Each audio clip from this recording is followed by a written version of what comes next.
Alright, hello and welcome everyone to my first ever World of Warcraft class guide. This class guide is going to be on the Restoration Druid in patch 6.2. This guide is intended mostly for people that have just boosted their character to 100 or just finally started leveling their Druid and really want to get into some healing and want to know the very basics of how the class works. If you're an advanced Resto Druid, you might be able to glean some tips and tricks, but typically speaking, you're going to know most of the material that I'm going to cover in this guide.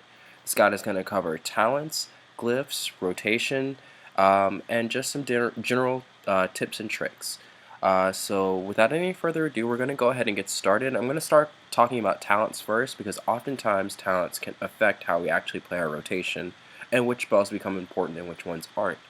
So for the Resto Druid, we're going to start by looking at our level 15 talent, which is Displacer Beast.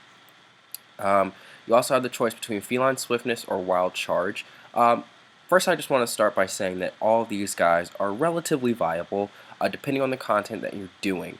Wild Charge is probably the least likely one that you're going to use. It's kind of like a reverse leap of faith for the Druid.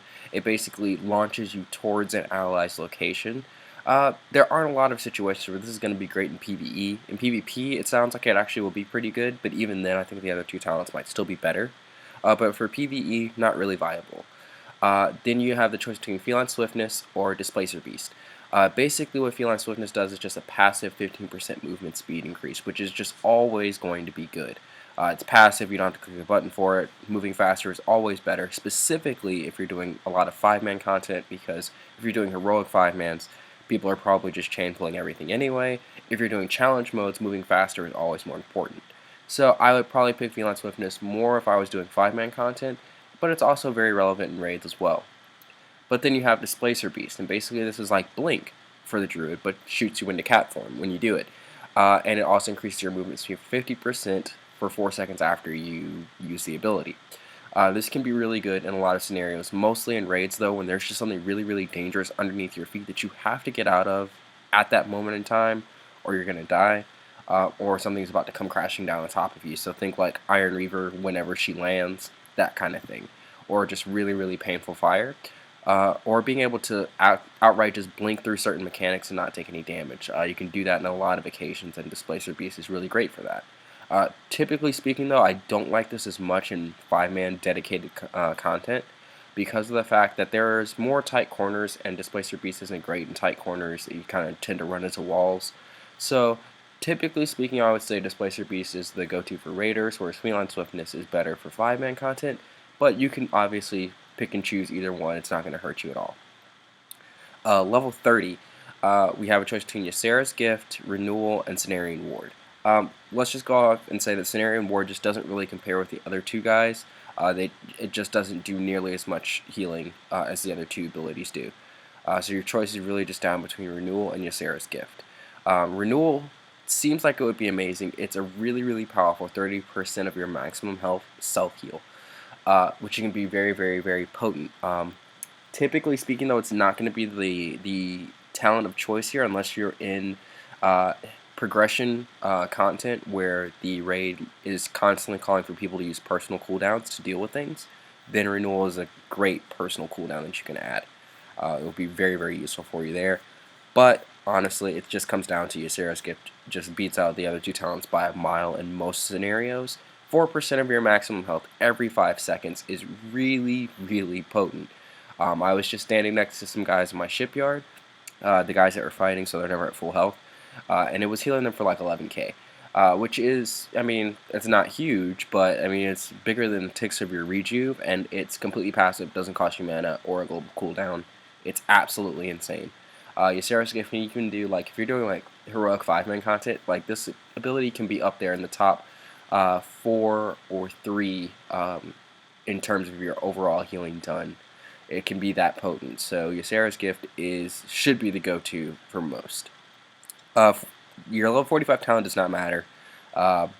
Most likely you'll pick Typhoon just to be able to knock things back and interrupt. As a healer, that's pretty cool. But Mass Entanglement also has its place on a lot of fights. I think like Kilrog Deadeye, trying to snare things is always good. But like these are just utility and will not affect your ability to heal whatsoever. Level 60 is where it gets kind of exciting though, where you have a choice between different cooldowns, and each one of these guys is pretty decent. Force of Nature just is a little undertuned compared to the other guys, doesn't really work as well. So it's really between Soul of the Forest and Incarnation. Soul of the Forest is amazing, basically. When you cast Swiftmend, you gain the buff Soul of the Forest, which basically buffs your next healing touch, rejuve, regrowth, or wild growth. This requires some management, so I would probably not recommend it for newer druids who are just looking to kind of have a set and forget sort of playstyle. But it can be really, really powerful, especially coupled with other talents that we will discuss later on, and I'll definitely point out that combination. But just know that Soul of the Forest can actually probably beat out my choice of the tier over the course of a long fight. But I still like to choose Incarnation Soul of the Forest, which basically turns you into a fucking tree, which is awesome. I'm all about that. I think this is probably the coolest talent any druid of any spec can pick, because you get another shapeshift form. But it turns you to this awesome fucking tree, which gives you plus 120% armor, which just means you're less likely to die. It increases all of your healing done by 15%, and it gives you some new functionality on some of your abilities. Most importantly, it makes regrowth instant cast, which is really, really cool. Um, so what's really, really great about this ability is that your spells actually cost a little bit less when you're in this form, or at least they used to. So you can use it to save a lot of mana, but it's basically just a 1 minute performance enhancing cooldown when you need to pump out some extra heals. It's totally there for you. On demand, it can line up very, very easily with big, heavy burst damage, which is probably where this takes the cake over the other two talents. Whenever there's just that period of I need extra healing, then Incarnation Soul of the Forest, or Incarnation, excuse me, Tree of Life is going to be definitely your go-to. Level 75, it doesn't matter. Ursul's Vortex is probably going to be the best one to choose because you're not going to be in melee range for Mighty Bash all that often, so Ursul's Vortex is probably going to be it. Now, level 90. This is interesting. This is some sort of hybrid damage or healing ability for the Druid. All these choices are valuable, and I mean all these choices are valuable. You have Heart of the Wild, which, when activated, increases all healing done by 35% and dramatically improves your other forms, which we don't care at all about. Then you have Dream of Cenarius, which increases wrath damage done by 20%, and your wrath spell heals a nearby ally for 150% of the damage done, including multi-strikes. Or you have Nature's Visual, which basically means that any single target healing you do, it's also turned into damage for 20% to nearby targets. And I think it also increases your healing potential by a small amount for that duration as well. All these guys are viable. Nature's Vigil is probably a nice middle ground between both of these abilities, able to do decent healing and decent damage, and on a relatively short cooldown. But it's not really stellar, and it's kind of boring. But I think the real choice is between Heart of the Wild or Dream of Cenarius. The reason why I'm not choosing Heart of the Wild might seem kind of weird, but it's really just this. 35% of all healing done is a lot of extra healing, which sounds awesome. It sounds like you should want to take that. But it's very, very rare if you're doing content outside of Mythic Dungeons, challenge modes, or progression rating where Heart of the Wild is really going to get use for you. You're not really going to... That 35% is a lot of extra healing is basically what I'm trying to say. And you're not necessarily going to get all that use out of it doing things like LFR, normal mode, and things like that. To the point where you'll use Dream of Cenarius or even Nature's Vigil more over the course of a fight than you will Heart of the Wild in most situations, because you'll want to save it for a big moment of damage. And it's definitely there for you when that happens. And you can combine that with Tranquility, or you can combine it with Incarnation and double up on those kinds of things, and that's really powerful. And you'll know when you'll need those things, probably because your raid leader will ask you to do it. But 9 times out of 10, out in the open world doing a lot of basic content, especially if you're just getting used to it, Heart of the Wild, it's kind of going to go underutilized, I feel, to its full potential at least. I really, really like Dream of Cenarius. The reason why I like this ability is because I'm a wholehearted believer that the better you are controlling your mana, the better Restoration Druid you are. And so what Dream of Cenarius lets you do is it basically rewards you for playing your healer the way that Blizzard wants healers to be played in Warlords or Draenor. every healer has a free damage dealing spell that they can use whenever they're not healing, whenever damage is relatively low, in order to contribute to the damage in the fight and passively regen mana with their spirit. There are no active mana regen abilities in the game anymore for the most part. It's all done through dealing damage instead of healing.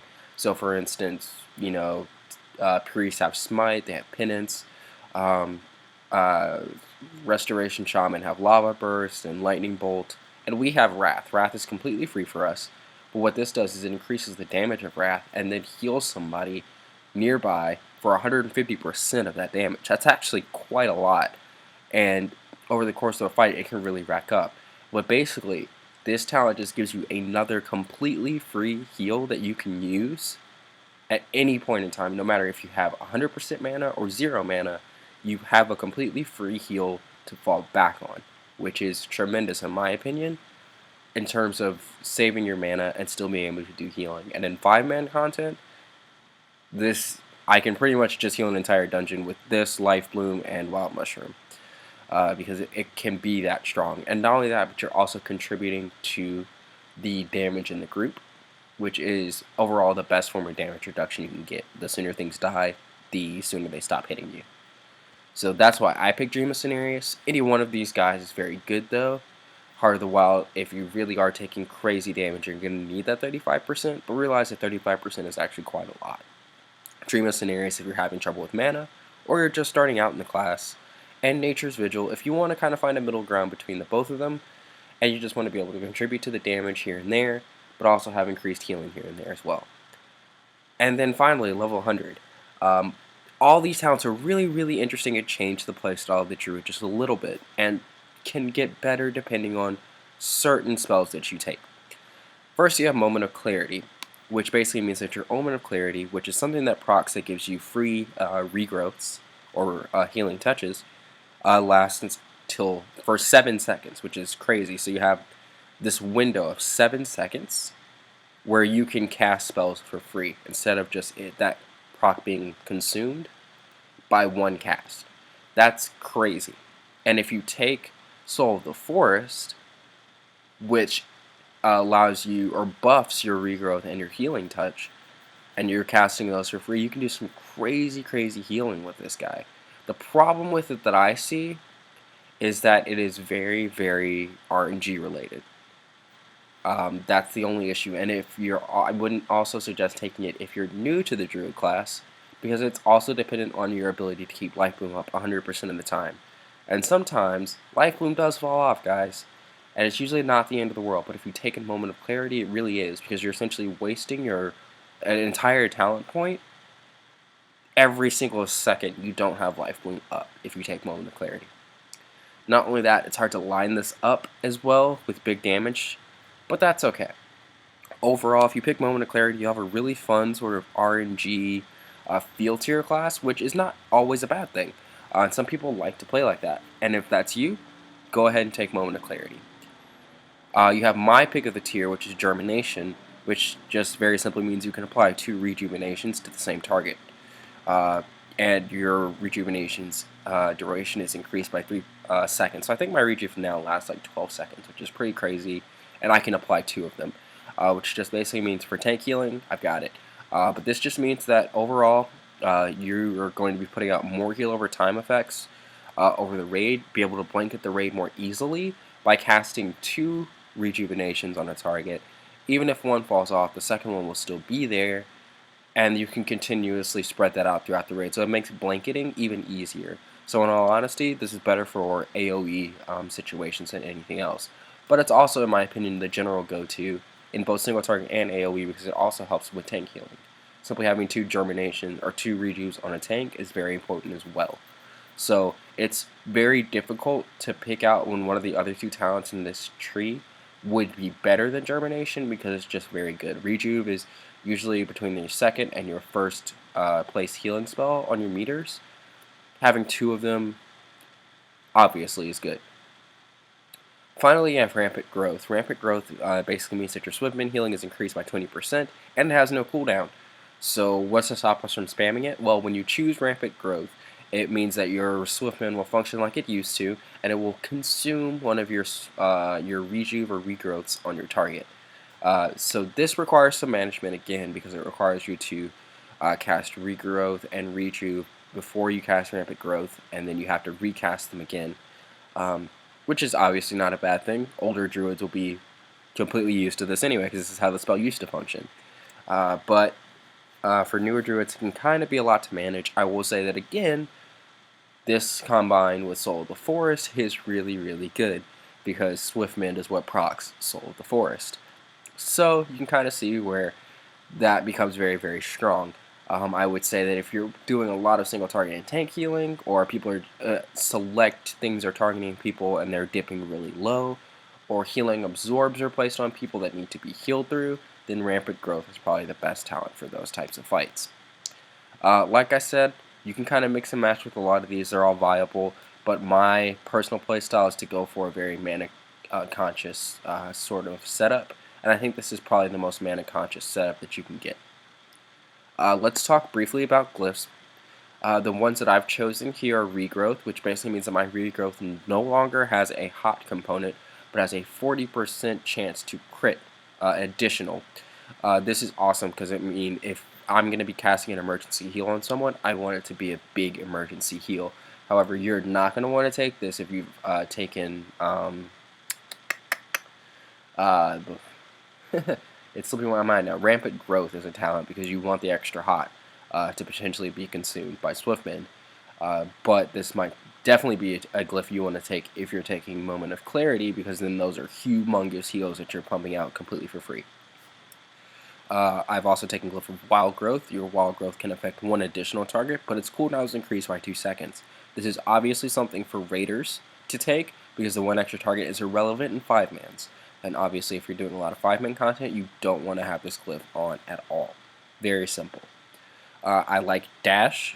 Dash is an incredible movement speed increase, so a reduced cooldown on that by a minute is crazy. I want that all the time. My minor glyphs, only one really matters, so my other one is Glyph of the Treant, because trees. And then also Glyph of Sprouting Mushroom is probably the most important glyph actually of all of them, which basically means that your Sprouting Mushroom will actually be a targetable spell which you can move around where you see fit. Very, very important. Please resist the urge to just drop your Sprouting Mushroom on yourself or on the tank. There are so many instances where Sprouting Mushroom is way better. There are so many instances where certain groups will use a Druid's Mushroom to determine where the range should stand.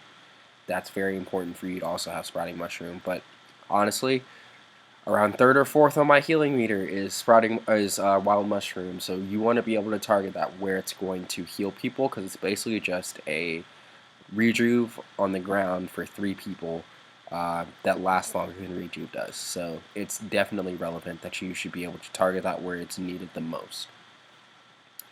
Okay, so we've gotten all that kind of stuff out of the way. Let's talk for a second about how we actually play our Druid. So we have a bunch of different spells, and they're all heal over times, as I'm sure you guys are aware by now. If you guys don't know what a heal over time effect is, take very simply the ability Healing Touch, which is just a standard heal, which heals for 24k. Okay, 24k on my gear right now. A hot, or a heal over time effect, is like Rejuve, and instead of healing for a large amount up front, it heals for a large amount over the course of the next few seconds. This can be really, really potent because people don't always take damage initially, but if you have a hot ticking on them, as soon as they take damage, the hot will begin to heal them up, which is much quicker than having to cast an ability like Healing Touch. So the majority of Druid spells are hots or have a hot component to them, and that's kind of where our strengths lie, and increasing the effectiveness of our hots is the bare bones way that a Druid functions and can do good healing. First and foremost, there are 2 buffs that a Druid wants to keep up 100% of the time throughout a fight, not counting Mark of the Wild, which is just our party buff. We want to keep up Life Bloom, which is a very, very cheap hot that heals for a relatively paltry amount, but Life Bloom needs to be up as close to 100% of the time as possible, because Life Bloom Life Bloom, Life Bloom procs Omen of Clarity, which is, if I'll ever actually get this proc, I can show you, but RNG is killing me, and this is why I won't take Moment of Clarity right here. Uh, but basically, it is a proc that will happen every so often called Clear Casting, which basically means that your next regrowth is completely free, which is really, really, really powerful. So I can just cast Regrowth, and you'll see, bam, totally free. 31k heal, free. That's good. So you want Life Bloom up 100% of the time on whoever's going to be taking damage reliably, which is mostly going to be the tanks, just so they can get the benefit of the actual heal from Life Bloom, but also so that you can get free heals over the course of the fight.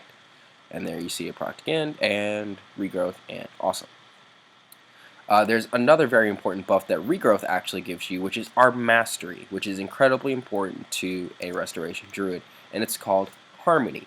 What Harmony does is it increases your periodic healing, or your heal over time, by 23%, or however much Mastery you have. This is incredibly important. You want to keep this up 100% of the time, 100% of the time, no matter what, because you're just going to do more healing from all of your spells, pretty much all your spells except for Healing Touch, if your Mastery is up. It lasts for 20 seconds, so basically every 20 seconds you want to be casting either Healing Touch, Swift Mend, or Regrowth. Those are all the direct healing spells that a Druid has that will proc their Mastery. I cannot stress how incredibly fundamental it is to the class that you keep this buff up as much as possible. It simply makes sense. For instance, if you take Rejuvenation, one of our most basic heals, it just heals for more when our Mastery is up, which means it's more mana efficient because we're doing more healing for the same mana cost as somebody who is casting Rejuvenation without their Mastery up. So you might be wondering what the difference is between you and another Resto Druid in your raid or your guild who pulls much better numbers than you, but you're even in similar gear. And it can literally just be the fact that his Mastery is up 5 seconds longer over the course of a fight than yours is. Because that's 5 seconds. If you're blanketing the raid with things like Wild Growth or Rejuvenation, that's a lot of extra healing. It might seem like a paltry amount between, let's say, this 3k Rejuvenation versus this almost 4k Rejuvenation, right? Not a lot of difference there, but when you start casting Rejuvenation on so many different targets, and then that goes on for so many different seconds with your Harmony buff, that extra 1,000 starts to add up very quickly, and that can honestly be the difference between you and another Resto Druid. So just bear that in mind. Now, to talk a little bit more about Rejuvenation. Rejuvenation is our basic bread and butter, bare bones skill. You want to try to spread this out as much as you possibly can, making sure to prioritize keeping it up on the tanks and people that are going to take damage reliably. It is an incredibly powerful ability, and if you take Germination, you can have 2 up at the same time, which, like I said, is what allows you to spread Rejuve across the raid easier.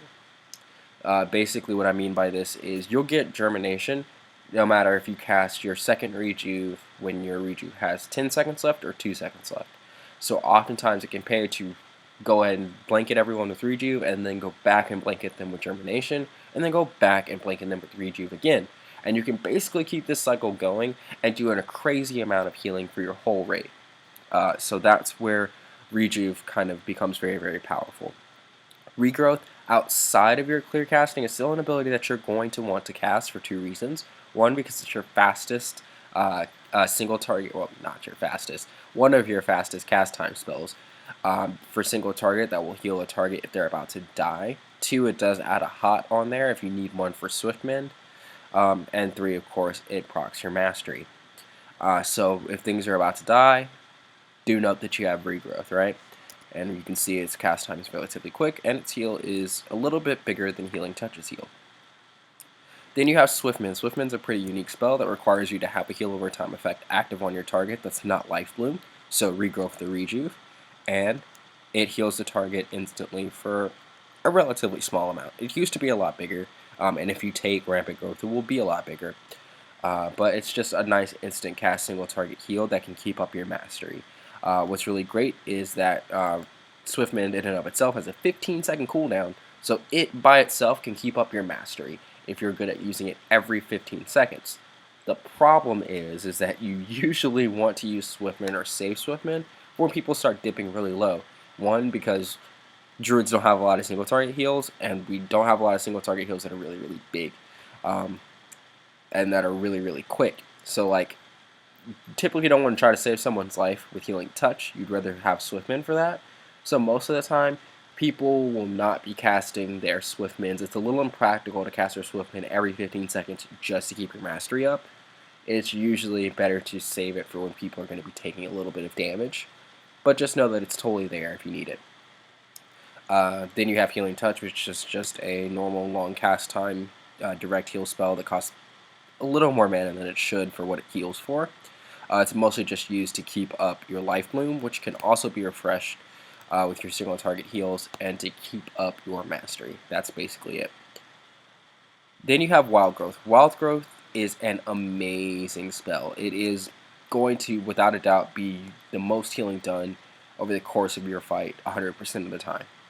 Basically, it targets 5 injured allies in 30 yards and heals them for a nice amount over time. Its healing starts out fast and then gets slower as time goes on. This heals for a shit ton. Not even a standard shit ton, but a metric shit ton, okay? But it costs a shit ton of mana.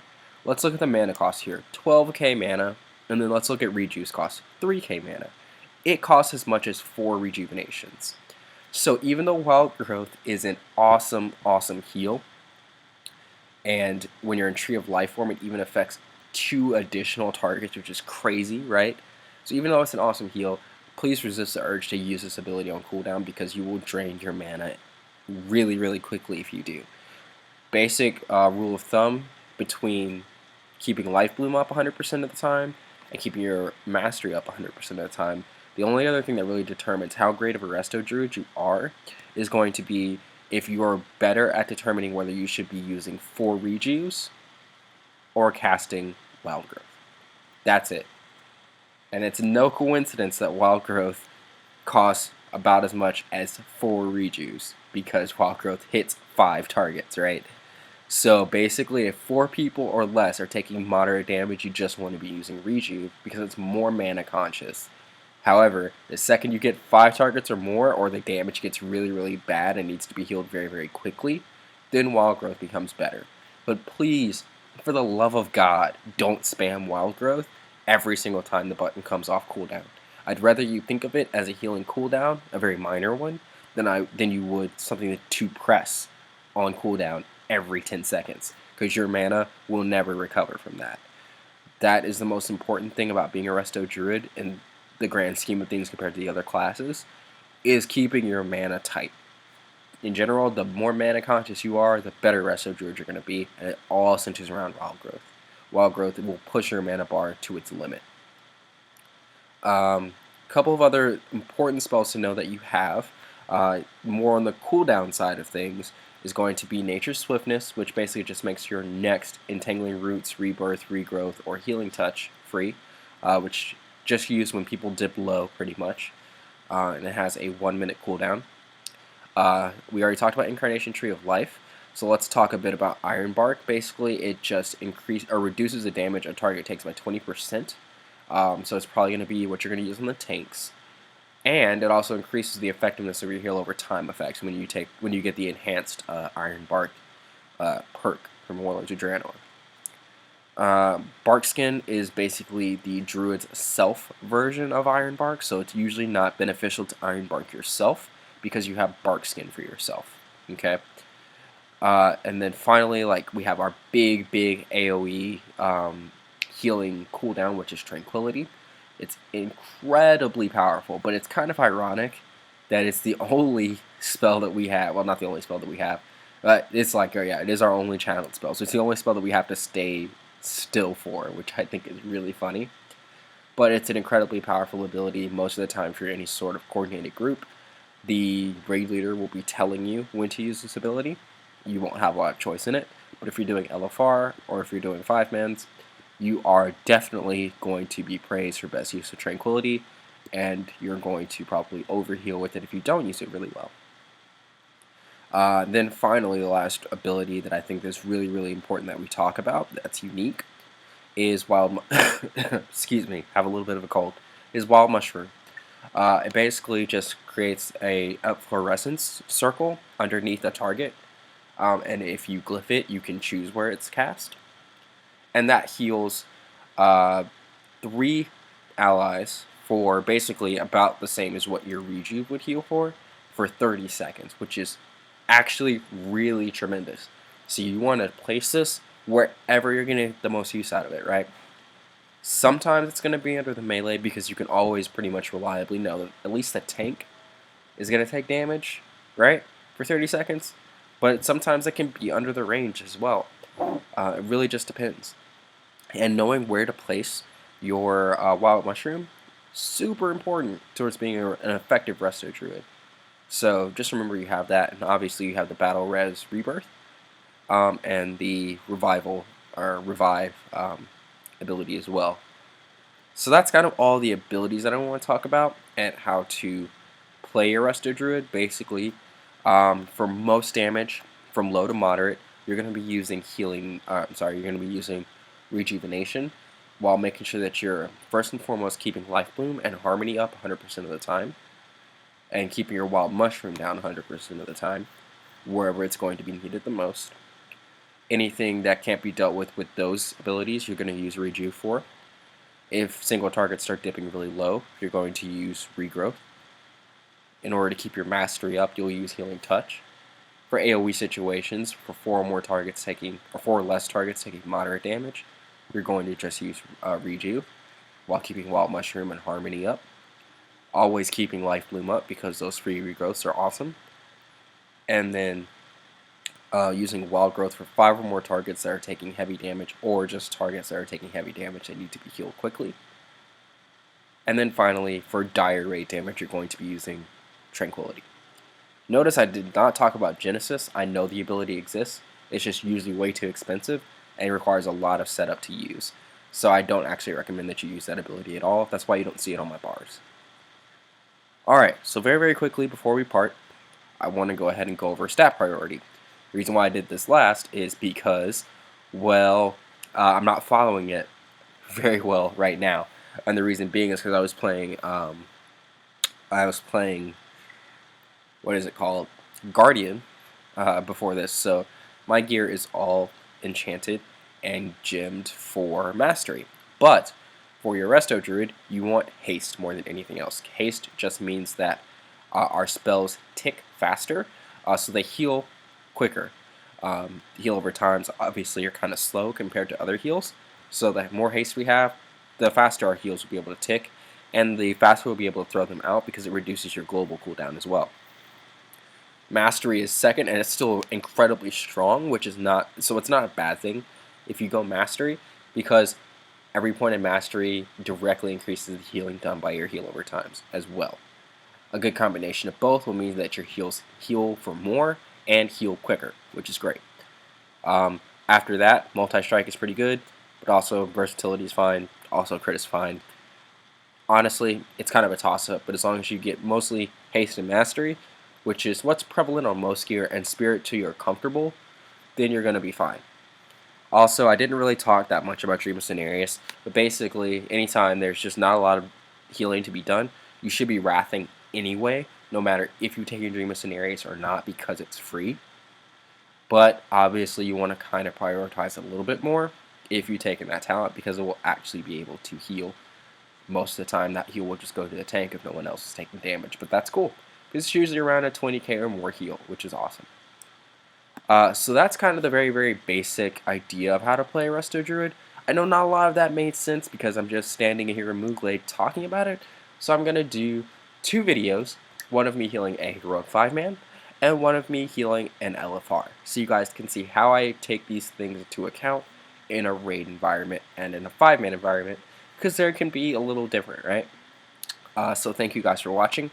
Please watch the upcoming gameplay videos as well, and I hope you have a great day.